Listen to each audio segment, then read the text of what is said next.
अलाह जा लख एहसान जो असांजा पहिरियों जेके शिकारपुर ज़िले जा असांजा यूनिट हुआ उहे बि तक़रीबन 5 ई असांजा अञा पहुचा। वरी ही मरहलो जॾहिं ज़िले जो आयो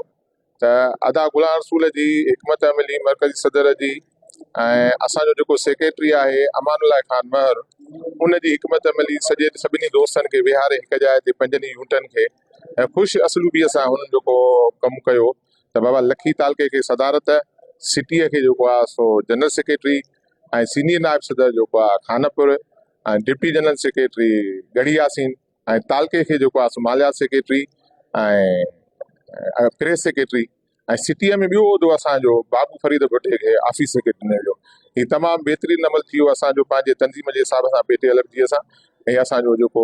ख़ैर असलूबीअ सां पंहिंजो पूरो थियो। वरी हाणे असांजो ॿियो स्टेप हूंदो जेको आहे सो डिवीज़न जो। तमामु मुख़्तलिफ़ असांजी पहिरीं तरजीह सां इहा ई हूंदी त असांजे उस्तादनि जा जेके कमकारियूं हुजनि उहे असां उन्हनि जा जेके रहियल मसइला आहिनि, जीअं असांजो मेन मसइलो आहे त SC/ST जो प्रोमोशन रहियल आहे। हाणे उहो ई असांखे पहिरियों असांखे SC/ST जो प्रोमोशन कराइणो आहे ऐं उन खां पोइ असांजो जेको आहे त उस्तादनि खे इहा रिक्वेस्ट हूंदी मुंहिंजे ज़िले जे सभिनी उस्तादनि खे त हू पंहिंजे स्कूल में ईमानदारीअ सां ड्यूटी सरअंजाम ॾियनि ऐं उते नंढड़नि ॿारनि जी जेका तालीम आहे उनखे पंहिंजो ईमानदारीअ सां अदा कनि, जंहिंजे करे असांखे हीअ इज़त मिले थी, उहिदा मिलनि था उन्हनि ॿारनि जे करे असांखे